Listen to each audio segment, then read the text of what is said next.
Merci et bonjour à tous les amoureux de Média Univers et des Branham Info. Bienvenue sur votre média de préférence. Nous sommes là dans l'exercice de votre émission à l'Université du Message. C'est une émission qui consiste, qui vous permet de poser des questions qui viennent chez l'homme de Dieu, révérend pasteur Ben Mutombo, le missionnaire africain, et l'homme donne des réponses sur base du message du temps de la fin. Bonjour révérend. Bonjour chers journalistes.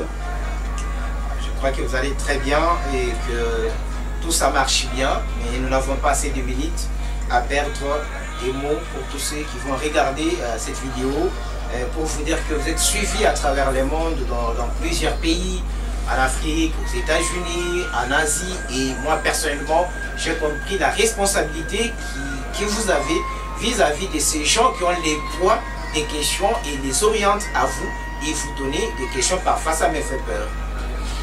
À vous les internautes, mes précieuses et précieux à travers le monde, je vous remercie pour votre confiance.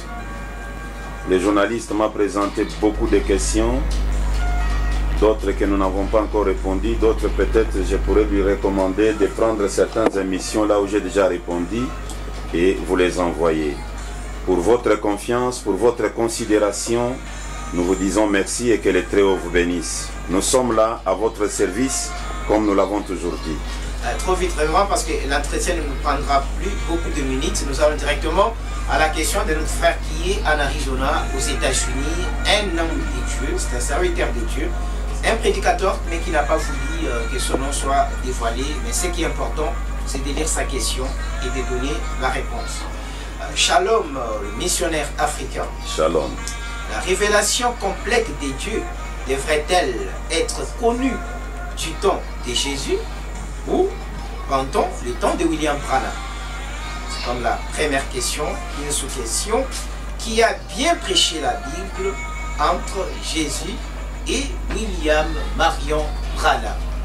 D'abord, est-ce que la révélation complète devrait arriver avec Jésus ou avec Branham? Et entre les deux, qui a mieux prêché? Une question d'un prédicateur. Je sais ce que ça signifie, une question d'un prédicateur. Je ne veux pas dire que c'est une question qui a des petits problèmes en bas, mais je vais tout simplement dire que c'est une question qui a beaucoup de racines, de ramifications. Et nous allons essayer un peu de répondre par la grâce de Dieu. Et comme vous le savez, d'habitude, notre système, c'est de répéter les prophètes. Que ce soit la première question, que ce soit la deuxième, si nous pouvons les considérer comme des questions, ça tourne tout autour presque de la même chose. La Bible, qui a bien prêché la Bible. Je voudrais d'abord souligner que la Bible, c'est Dieu sous forme des Écritures. Et ce Dieu-là, il est subdivisé en plusieurs prophètes, plusieurs sages. En d'autres termes, je l'ai toujours dit, que la Bible, c'est la biographie des prophètes, et les prophètes, ils révèlent Dieu. Mais toute la Bible, comme vous la voyez là, quand Jésus est venu, il n'a trouvé que l'Ancien Testament.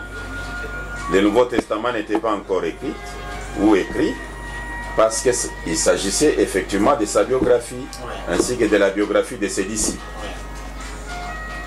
C'est Branham qui vient trouver l'Ancien et le Nouveau, et qui interprète les deux. Je vais lire deux Écritures. Je commence par souligner que tout ce que nous avons dans la Bible, que ce soit des lieux d'adoration, que ce soit quoi que ce soit, ce sont des types et des ombres. Y compris Jésus lui-même. Il était l'ombre. C'est aujourd'hui que la réalité est arrivée. Et c'est aujourd'hui que la Bible est bien enseignée, parce que la Bible est devenue maintenant un homme. C'est là où Branham dit, le prophète est la Bible à laquelle on ne peut ni ajouter, ni retrancher. Ce sont vos dires ou les citations des prophètes? Je commence à lire maintenant les prophètes. Mais terminez d'abord votre idée, peut-être que je vous ai coupé. Je voulais savoir seulement si... Vous avez bien fait pour que je puisse lire directement les prophètes. Okay. Donnez-moi 26 qui est derrière vous. C'est la citation qui vous a beaucoup dérangé. Je commence avec ça. Je suis dans rendre un service à Dieu en dehors de sa volonté.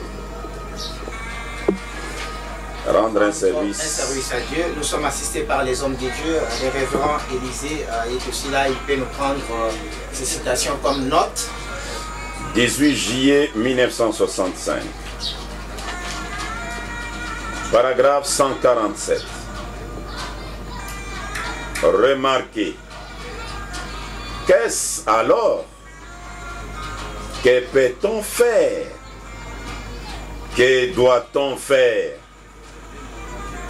Consultons le prophète, la Bible à laquelle nous ne pouvons ni ajouter ni retrancher.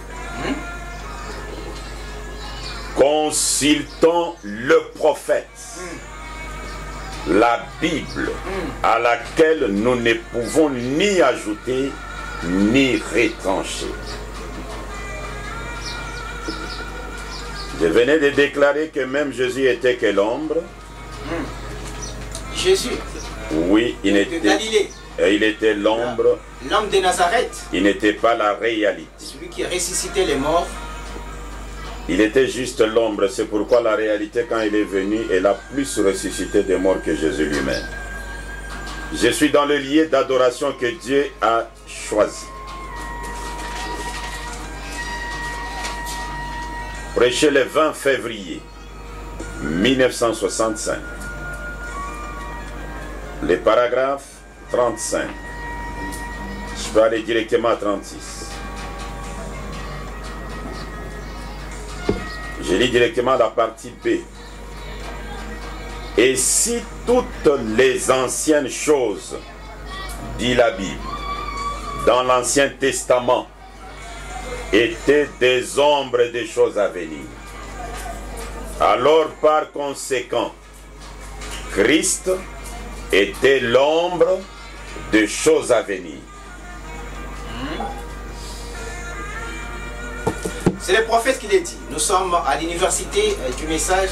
Révérend est en train de lire des citations pour répondre à cette question, parce que c'est lié aussi à la Bible. L'homme de Dieu a voulu savoir, qui a prêché la Bible. L'homme de Dieu explique d'abord la Bible.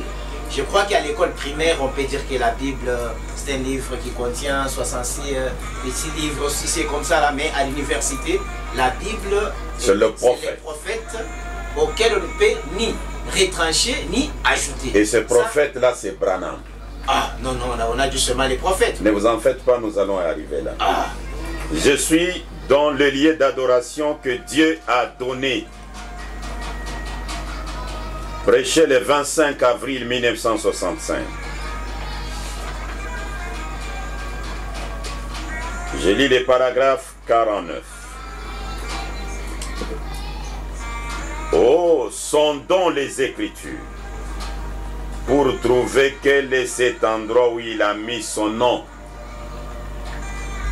Maintenant, nous avons des ombres et des types dans toute la Bible. Dans toute la Bible. Maintenant, nous avons des ombres et des types dans toute la Bible. Nous savons ça des différents lieux où il rencontre les gens. Mais ce n'est pas les lieux où il rencontre les gens aujourd'hui. Parce que ces lieux-là n'étaient que des préfigurations de quelque chose à venir.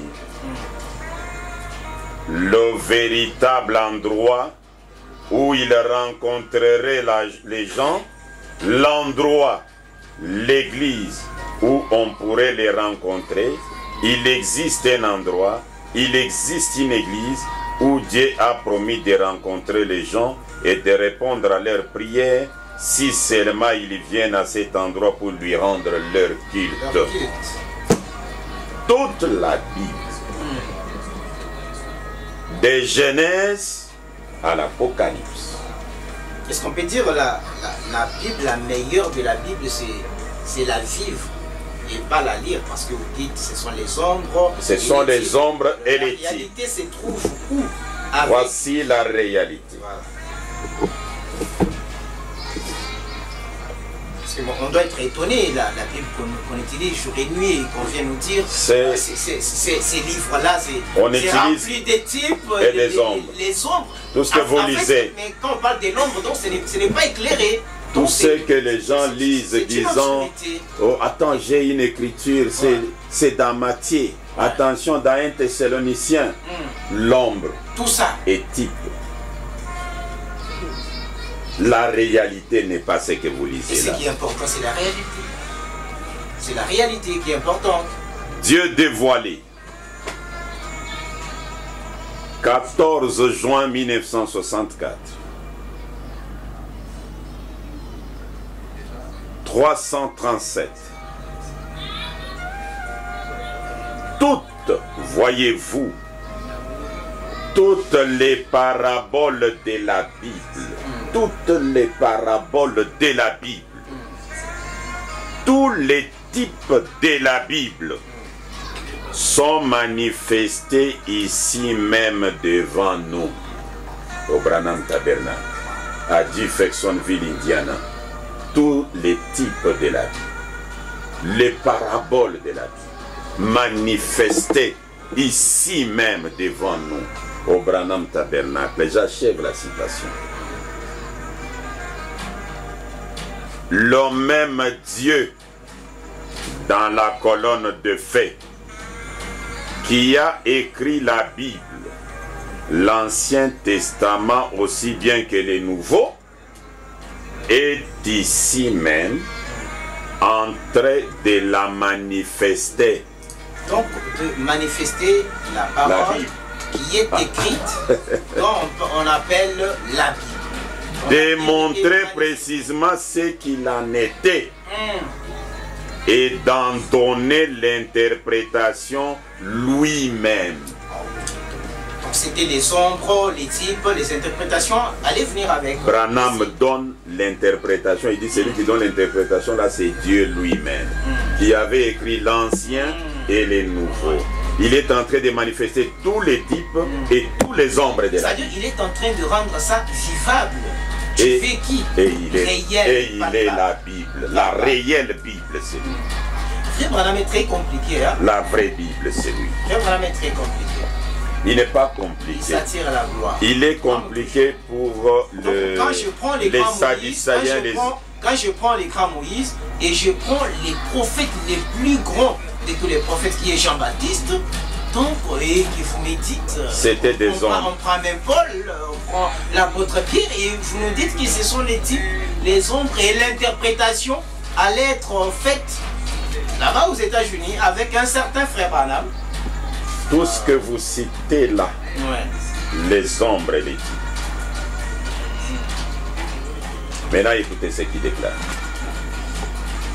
Qui est ce Melchizedek? Qui est ce Melchizedek? Prêché le 21 février 1965.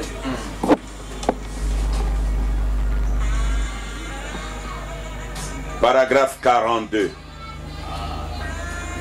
Remarquez, ce pareil au sculpteur qui cache son travail avec un masque. C'est ce que Dieu a fait à cet âge. Cela a été caché. Toutes ces choses ont été cachées et elles sont censées être révélées dans cet âge. La Bible dit qu'elles seraient révélées dans les derniers temps. c'est pareil à un sculpteur qui garde son œuvre entièrement cachée jusqu'au moment où il retire le masque et alors la voilà. C'est ainsi qu'a été la Bible. Cela a été une œuvre de Dieu qui a été couverte. Et cela a été caché depuis la fondation du monde. C'est un mystère à cette face. Et Dieu a promis qu'en ce jour, dans l'âge de cette église de la Odyssée, il retirerait les masques du tout et que nous pourrions le voir. On doit voir Dieu. C'est ça la réalité. Aujourd'hui. Les types, les ombres, jusqu'au moment où on doit voir Dieu. Et voir comme ça. Cela vous montre que du temps de Jésus, Dieu ne pouvait pas être dévoilé complètement. C'était Dieu voilé. C'est aujourd'hui. C'est pourquoi Branham vous prêche. Je vous donne juste des titres qu'il a prêchés au lieu que je commence à lire encore. Il prêche un message intitulé Dieu dévoilé. Il voit comme si vous n'avez pas bien compris. Il revient, il dit les dieux puissants dévoilés devant nous. Il voit comme si les gens n'arrivent pas à comprendre. Il dit c'est la présence de Dieu non reconnue. Et les gens se demandent comment on n'a pas reconnu ça. Il dit parce que Dieu est identifié par ses caractéristiques. Donc si vous voulez comprendre Dieu et les voir, regardez sa nature. Et il déclare, j'ai entendu et maintenant je vois. Vous avez entendu parler de Dieu, n'est-ce pas? Mais maintenant vous le voyez. Donc, Pasteur Ben, avec facilité, vous croyez que la révélation complète est effectuée du temps de Branham et non pas du temps de Jésus. Dieu est connu dans la révélation de cette tonnerre. Demandez au prédicateur qui a posé la question, Jésus connaissait les tonnerres? Il devrait les connaître, il était fils de Dieu. Il devrait les connaître. Il était les représentants de Dieu. Il ne les connaissait pas. Donnez-moi. Et vous nous lisez Branham. Branham qui est le plus grand fanatique de Jésus. Croyez-vous que William Branham puisse dire que Jésus ne connaissait pas d'autre chose, mais que lui Branham connaît? Mais bâtissons ça à un autre nom. Je suis dans le 7e saut. Pendant que je lis le 7e saut, tu me prends le relire 21. Ah là là là là, c'est relire ici vraiment, je crois que ça va. Ça va changer. Le 7e saut, je prends directement 256 et 257. Oui. Ou 255 et 256. Écoutez. 7, le nombre parfait de Dieu. Correct. 7, Frère Branham donne 7 coups sur la chair. L'un à la suite de l'autre simplement. 7 tonnerres se sont fait entendre ensemble coup sur coup, comme s'ils étaient en train d'épeler quelque chose. Remarquez à ce moment-là, Jean a commencé à l'écrire. Il a dit, ne l'écris pas. Jésus n'en a jamais parlé.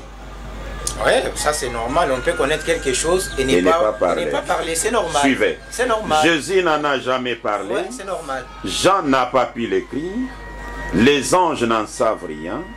Qu'est-ce que c'est? C'est la chose dont Jésus a dit que même les anges des cieux n'en savaient rien. Voyez, voyez, il ne le savait pas lui-même. Amen. Notre Jésus. Oui. Il ne le savait pas lui-même. Il a dit que Dieu seul les saurait. Vous savez que ça risque de déclencher de larmes l'homme qui mourit pour nous, qui gravissait la marche de Golgotha. Et c'est cet homme-là dont Frère Branham dit, lui-même ne connaissait pas. Il ne connaissait pas les 7 tonnerres. Merci. Jésus. Merci. Donc c'est... Or, les 7 tonnerres que Jésus ignorait là, les 7 tonnerres veut dire quoi?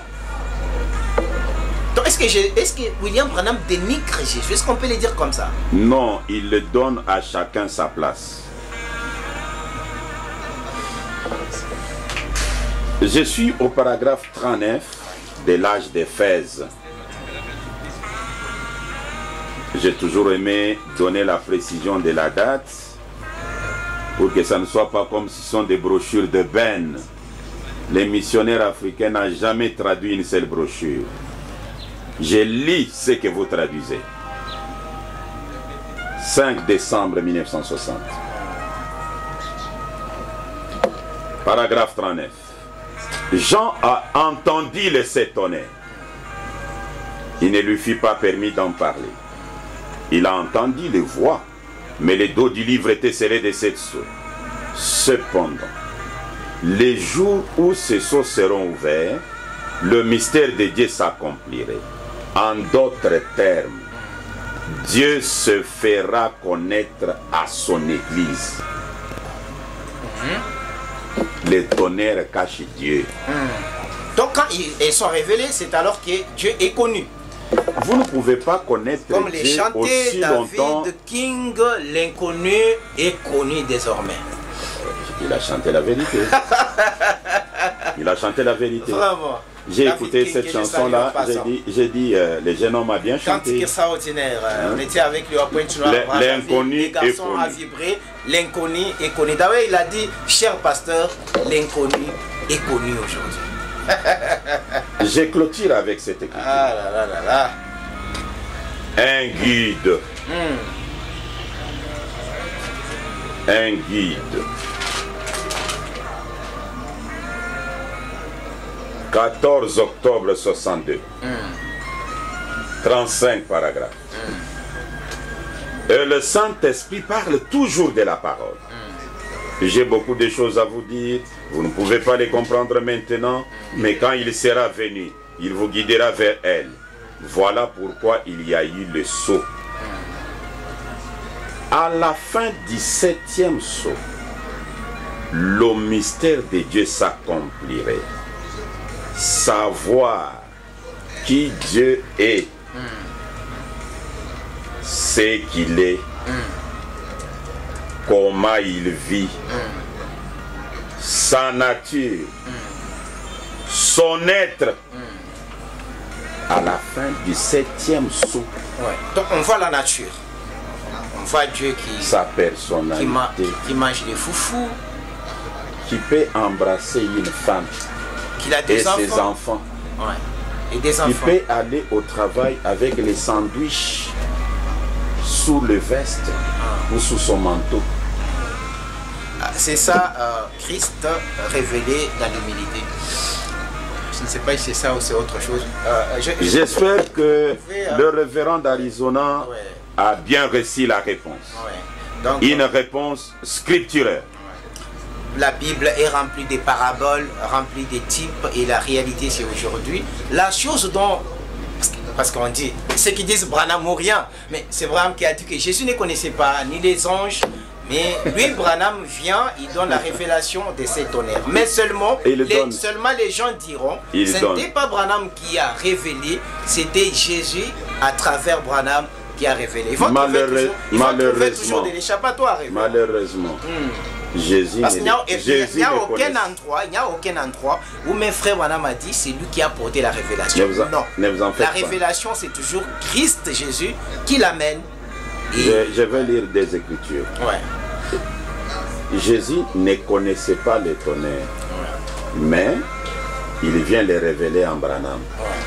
Lui, l'ignorant, il révèle quelque chose dont lui est ignorant. Parce qu'il n'y a aucun endroit, frère Branham a dit, c'est la révélation. Il n'y a qu'un ignorant aussi qui peut prêcher comme ça. Amen. Mais écoutez, le 7e sceau, paragraphe 245. Pourquoi? Qu'est-ce que c'est? Or, aucun de nous ne sait. Mais je vais vous dire selon ma révélation de cela. C'est Branham qui parle de ma révélation. Ma révélation. Ah! Ce qu'il faut seulement déposer Branham à côté, prendre les livres, continuer comme on le fait à l'église catholique. Et Branham n'a pas de révélation, c'est lui-même qui dit ma révélation. Donc, noir sur blanc. C'est dans le 7e sceau, je viens de le lire. Moi, je vois que les églises de réveil risquent de se remplir avec les frais du message. À un certain moment, quand ils vont découvrir que Branham sature les projecteurs, et il faut Branham est venu se prêcher lui-même. Mais je suis en train de les comprendre. Ma révélation. J'ai lu l'exposé de cet âge. Peut-être les gens embrassent Branham sans connaître sa mission. Voici la mission de Branham. Ah, ok. 319 à 320. L'exposé des âges. Or, ce messager de Malachie 4 et d'Apocalypse 10, 7 va faire deux choses. Premièrement, selon Malachie 4, il ramènera le cœur des enfants au Père. Deuxièmement, il révélera le mystère de sept tonnerres d'Apocalypse 10. Ok. Qui sont les révélations contenues dans les sept sceaux. Ce seront ces vérités mystères divinement révélées. Donc pour qu'il les révèle lui-même doit être Dieu. Divinement, voilà. C'est les Français. Qui ramèneront littéralement le cœur des enfants au Père de la Pentecôte. Exactement. Deux missions. Donc ce n'est pas Frère Branham qui a ramené, ce n'est pas Frère Branham qui a révélé, c'est-à-dire vous refusez William Branham d'accomplir sa mission. Et est-ce que je crois que la mission elle a fait parfaitement, parce que nous avons les 7 âges de l'église, nous avons les 7 eaux, nous avons aussi les 7 tonnerres qui sont reconnus. Révérend, nous voulons déjà vous laisser pour aujourd'hui. Je crois que nous avons essayé de répondre à cette question très importante. Vous savez, quand les prédicateurs posent des questions, il y a beaucoup de contours et l'homme de Dieu a pris beaucoup de temps. On achemine presque à 30 minutes, mais on est obligé de répondre. Révérend, vraiment un mot à dire à tous ces gens qui vont regarder, et aussi à lancer à ceux qui peuvent encore vous faire confiance et continuent à vous envoyer leurs questions. Chers internautes, vous devez, ma prière est que le Seigneur vous fasse grâce pour comprendre la Bible dans le vrai sens des mots. Mettons-nous debout, nous allons lire la parole. Nous prenons le livre des psaumes, nous lisons. Des cantiques de David. La fuite de David fuyant Saül. Nous appelons cela la parole de Dieu. Prenons Osée. Oh, Osée est allé chez une prostituée. Nous lisons cela, nous appelons cela la parole de Dieu. La Bible, ce sont des biographies des prophètes. Mais ils étaient des ombres et des types. La réalité, c'est Branham. Donc la vraie Bible à laquelle on ne peut ni ajouter, ni retrancher, c'est William Branham. C'est pourquoi je salue l'idée et la déclaration des jeunes du message. Branham ou rien. Je salue aussi l'idée des médias univers. Je ne sais pas si c'est une idée aussi. Oui, oui, oui. Sans Branham. Pas de Bible. Que le Très-Haut vous bénisse. Voilà, c'est ici que nous arrêtons avec le révérend pasteur Ben Mutombo. Je vous annonce qu'il a écrit un très gros livre sur la divinité, parce que la question qui était sur la table, qui devrait être la deuxième, parlait de la divinité. L'homme de Dieu a écrit un très grand livre qu'on est en train de mettre dans des conditions à pouvoir vous les présenter avant la fin de cette année 2022. Ça sera comme les trophées ou les habits de bonne année, les cadeaux, les Pères Noël de cette année ici. Que Dieu vous bénisse. À la prochaine occasion. N'oubliez pas de vous abonner massivement à notre chaîne YouTube Branham Info, réservé seulement sur les messages du temps de la fin. Vous pouvez aussi nous retrouver également sur Média Univers qui concerne plusieurs rubriques. Mais pour aujourd'hui, que le Seigneur vous bénisse.